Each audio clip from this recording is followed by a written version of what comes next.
जो पीड़ित परिवार है वो बेचारे आज तक वहाँ बाहर बारिश के अंदर वहाँ बसे हुए हैं।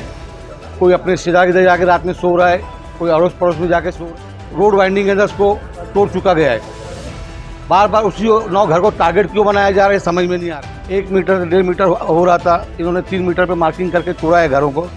तो ये क्या है ना कि फाइनल तो हुआ नहीं है, कुछ फाइनल हो गया होता तो उस पर मुतमईन होते। अभी वो कमिश्नर साहब का भाई बहुत बहुत धन्यवाद कि उन्होंने हमारी बात एक एक बात सुनी उन्होंने। और जो 8 तारीख को अपना नफली फाइनल हो जाएगा, फिर वो उसके बाद की बात देखेंगे किसके हिस्से में क्या आया, किसके हिस्से में क्या गया। कुठल्याही प्रकारची तोडण्याची मोहीम किंवा तोडण्याचे त्या ठिकाणी कारवाई करत नाही, परंतु या ठिकाणी तशा पद्धतीची कारवाई केलेली आहे आणि Transform your space with elegance and style. The tile store Bhiwandi पर आपको टाइल्स के बेस्ट और सिलेक्टेड डिजाइन्स मिलेंगे, जिससे आप अपने घर, शॉप और ऑफिस की खूबसूरती को बढ़ा सकते हैं। क्लासिक से लेकर ट्रेंडिंग डिजाइन सब कुछ अवेलेबल है। विजिट जरूर करें। यहाँ आपको रीजनेबल प्राइस और बल्क बायर्स के लिए बड़े डिस्काउंट्स भी मिलेंगे with all India delivery service. Hello friends, life in Bhiwandi में आप सभी का स्वागत है। इस वक्त हम मौजूद है भिवंडी शहर महानगर पालिका में। मैं आपको बता दूं, रोशन बाग में जो 9 घर बेघर हुए थे उसको लेकर काफ़ी ज़्यादा भिवंडी में चर्चा चल रही थी। आमदार खासदार सब उस स्पॉट पर जाके उस परिवार से मिले, माजी नगर सेवक जाके उस परिवार से मिले, जिसके बाद आज तकरीबन 3 बजे जो है यहाँ पर एक मीटिंग रखी गई थी, जिसमें भिवंडी महानगर पालिका के कमिश्नर और माजी नगर सेवक और पीड़ित परिवार जो 9 लोग का घर टूटा गया था वो सब के साथ यहाँ पर एक मीटिंग रखी गई थी। हालांकि मीटिंग में बहुत सी बातें रखी गई। शुरुआत में जो मीटिंग में काफ़ी हंगामा रहा, फिर धीरे धीरे जो है मीटिंग जो है अपने पॉइंट पर आई और जो 9 पीड़ित परिवार थे, जो 9 जिनका घर टूटा है, वो लोग ने अपनी बात रखी और यहाँ पर जो माजी नगर सेवक ने उन्होंने भी अपनी कुछ बात रखी। तो इस सारी मीटिंग में ये डिसीजन लिया गया कि आने वाली 4 तारीख को वहाँ पर वापस से की मॉनिटरिंग की जाएगी। जो महानगर पालिका के इंजीनियर भी वहाँ रहेंगे और इन्हीं के जो 9 लोगों का घर टूटा है उनका एक प्राइवेट इंजीनियर भी वहाँ पर रहेगा और कमिश्नर खुद वहाँ पर रहेंगे और इसके अलावा जो माजी नगर सेवक है वो लोग रहेंगे। सबकी देख रेख में एक आने वाली 4 जुलाई को जब ये नापनी हो जाएगी, उसके बाद से जो भी पर्याय रास्ता निकलेगा, महानगर पालिका और माजी नगर सेवक और ये सब परिवार को लेकर कुछ रास्ता निकालेंगे। मगर यहाँ पर भिवंडी कमिश्नर ने एक नई बात नहीं कहूँगा मैं, यहाँ एक अहम बात बताई वहाँ पर मीटिंग में कि जिस तरह से लोगों का घर टूटता है, जिसके पास कंपनसेशन की बात आती है, तो अधिकृत यानी जिसका घर लीगल होगा उसे TDR के माध्यम से उसे दूसरी जगह दी जाएगी। अगर वो अनधिकृत है तो उसे कुछ नहीं मिलेगा। ये चीज़ वहाँ पे साफ साफ क्लियर कर दिया गया है। तो अब आप लोग महानगर पालिका आइए और अपनी जो प्रॉपर्टी है उसे पूरी जानकारी निकालिए कि आपकी प्रॉपर्टी अनधिकृत है कि अधिकृत है, इसके बारे में पूरी जानकारी लीजिए, क्योंकि आने वाले समय में जब आपका DP प्लान में घर जाएगा तो ये चीज़ आपके सामने रख दी जाएगी। हमारे चैनल से बातचीत करते हुए पूर्व आमदार रुपेश मात्रे और भिवंडी शहर के NCP अध्यक्ष, उन्होंने क्या कहा, आइए सुनते हैं। गर्माता हुआ दिखाई दे रहा है। 9 परिवार के लोगों को बेघर कर दिया गया है। इसको लेकर जो है शहर में राजनीति की काफ़ी गर्माती की दिखाई दी। आज वही मुद्दे को लेकर आप लोगों ने महानगर पालिका के आयुक्त से मुलाकात की। तो क्या डिसीजन लिया गया, क्या आश्वासन दिया गया है या सब कुछ उस कदम उठाने वाली महानगर पालिका? देखिए, 25 जून को रोशन बाग में रोड वाइंडिंग के अंदर 9 परिवार के घरों को रोड वाइंडिंग में तोड़ दिया गया और 25 तारीख को जो पीड़ित परिवार है वो बेचारे आज तक वहाँ बाहर बारिश के अंदर वहाँ बसे हुए हैं। कोई अपने रिश्तेदार के इधर जाके रात में सो रहा है, कोई अड़ोस पड़ोस में जाके सो रहा है। ना उनको खाने का ठिकाना है, ना रहने का ठिकाना है। बहुत अफसोस की बात है, ये जो 9 घर को तोड़ा गया है, ये 3 बार रोड वाइंडिंग के अंदर उसको तोड़ चुका गया है।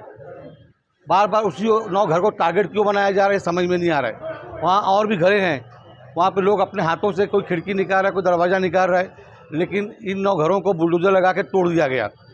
ये बहुत ही दुख की बात है और कहीं ना कहीं कॉरपोरेशन ने यहाँ पे गलती की है। जहाँ जो मुझे समझ में आ रहा है। और मार्किंग के अंदर जैसे इनका आरोप है नौ परिवार वालों का कि मार्किंग के अंदर कि कहीं ना कहीं इन लोगों ने गलत मार्किंग की है। 1 मीटर से 1.5 मीटर हो रहा था, इन्होंने 3 मीटर पे मार्किंग करके तोड़ा है घरों को।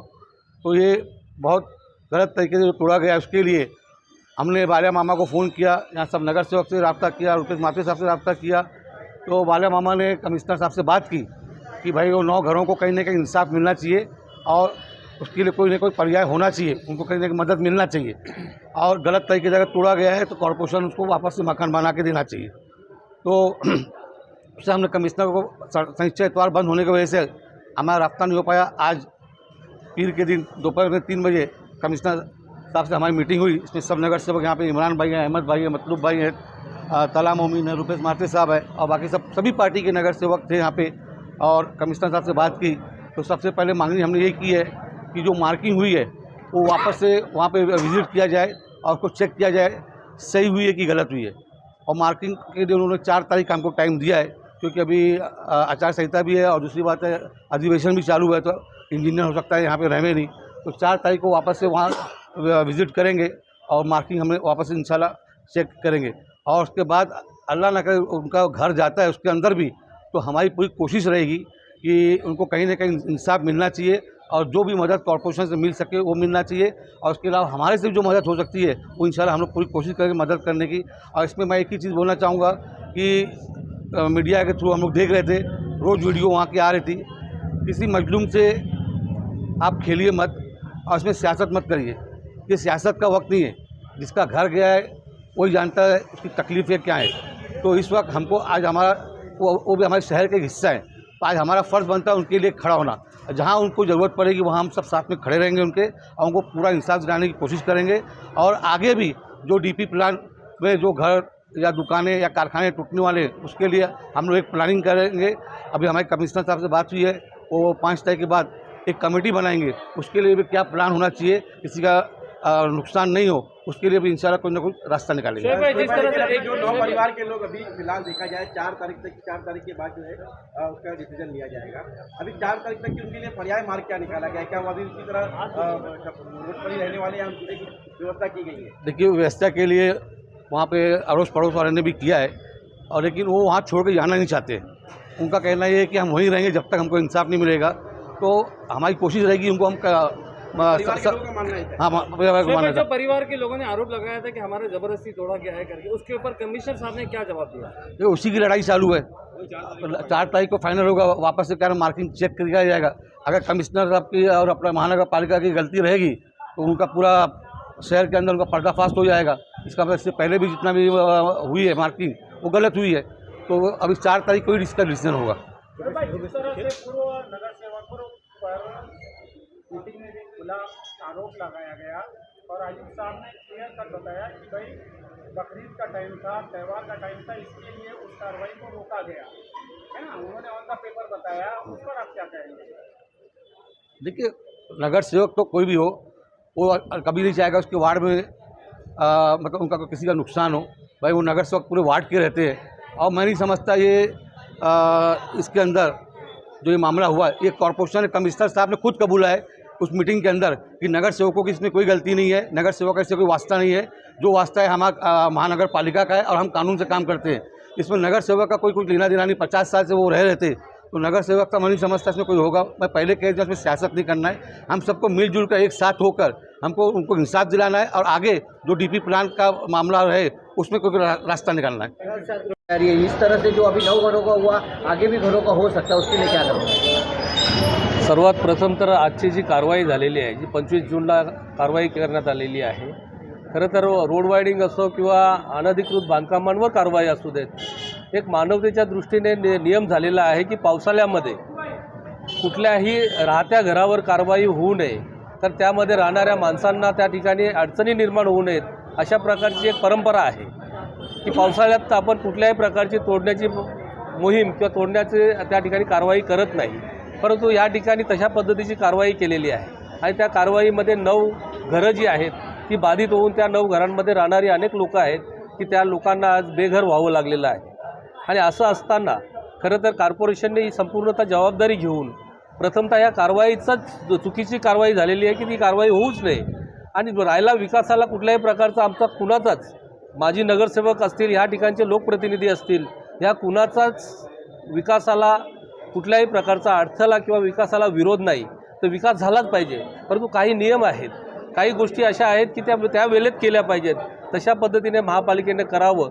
आणि ज्या काही रोड वार्डिंगच्या मार्जिंग आहेत, त्या मार्जिंगमध्ये सेंटर पॉईंट पकडून त्या ठिकाणी त्याला सेंटर पॉईंट नंतरच दोन्ही बाजूला सेम समान अशा पद्धतीचं त्या ठिकाणी रोड वार्डिंगच्या मार्किंग केल्या पाहिजेत. आणि ह्या मार्किंग साईट व्हिजिट त्या ठिकाणी इंजिनियर लोकांनी करून केल्या पाहिजेत.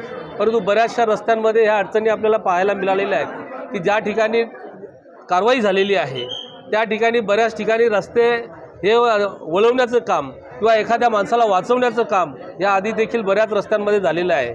माझं तर असं स्पष्ट म्हणणं आहे की ज्या ठिकाणी गरीब गरजू लोक जे आहेत त्यांना वाचवता येईल ते वाचवण्याचा या ठिकाणी प्रयत्न सगळ्यांनी केला पाहिजे.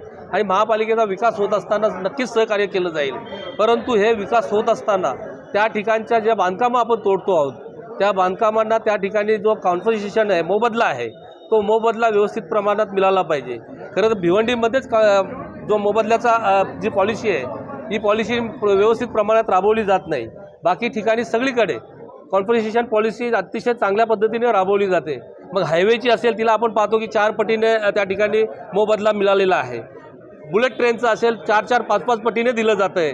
मग भिवंडी महापालिकेनंच असं प्रत्येक वेळी कॉन्फिगरेशनचा नियम जो आहे तो या ठिकाणी डावलण्याचा किंवा त्या ठिकाणी मदत न देता फक्त TDR पब्लिकच्या कुठल्याही कामात येत नाही, ज्या TDRला कोणी फारसं विकत देखील घेत नाही, त्या TDRच्या माध्यमातून फक्त लोकांच्या तोंडाला पानं पुसण्याचं काम महापालिकेकडून होतं आहे. म्हणून ही प्रथमतः TDRची पॉलिसी किंवा कॉन्फिगरेशनची पॉलिसी जी आहे ही बदलण्याचं काम केलं पाहिजे. आणि त्यासाठी आता लोकल बॉडी नाही, लोकल बॉडी आल्यानंतर नगरसेवक करतीलच, परंतु लोकल बॉडी नसताना आयुक्तांनी पुढाकार घेऊन त्या पॉलिसीसाठी राज्य सरकारकडे प्रयत्न केले पाहिजेत. आणि तशा पद्धतीने त्या ठिकाणी चर्चा झालेली आहे.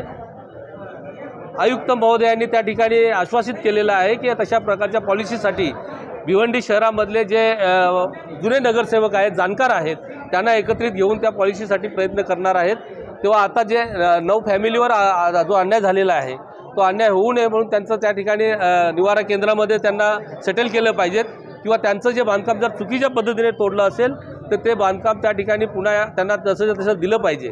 आणि दुसरी गोष्ट अशी आहे की भिवंडीमध्ये बऱ्याचशा प्रमाणात जागा जी आहे ही सरकारी आहे किंवा फॉरेस्टची जागा आहे. या फॉरेस्टच्या किंवा सरकारी जागेमध्ये जी बांधकामं आहेत त्यामध्ये कॉन्फिगरेशन पॉलिसीमध्ये हे बसत नाही की जागा वेगळी आणि घर वेगळं असतं. जागा कुणाच्या तरी नावावर आहे आणि घर वेगळ्या माणसाच्या नावावर आहे, त्यामुळे त्याला मोबदला मिळत नाही. तेव्हा ज्याचं घर असेल, जो वर्षानुवर्ष त्या ठिकाणी राहतोय, अनेक वर्षाची घरपट्टी भरतो, पाणीपट्टी भरतोय, त्याला त्याच्या घराचा मोबदला मिळाला पाहिजे. अशा प्रकारची मागणी आज आम्ही आयुक्तांकडे केलेली आहे. निश्चितच त्यामध्ये ते सगळ्यांचा मतांचा विचार करून तशा पद्धतीचं पॉलिसीसाठी प्रयत्न करतील आणि या सर्वांना चांगला मोबदला मिळावा अशा दृष्टीने प्रयत्न होतील.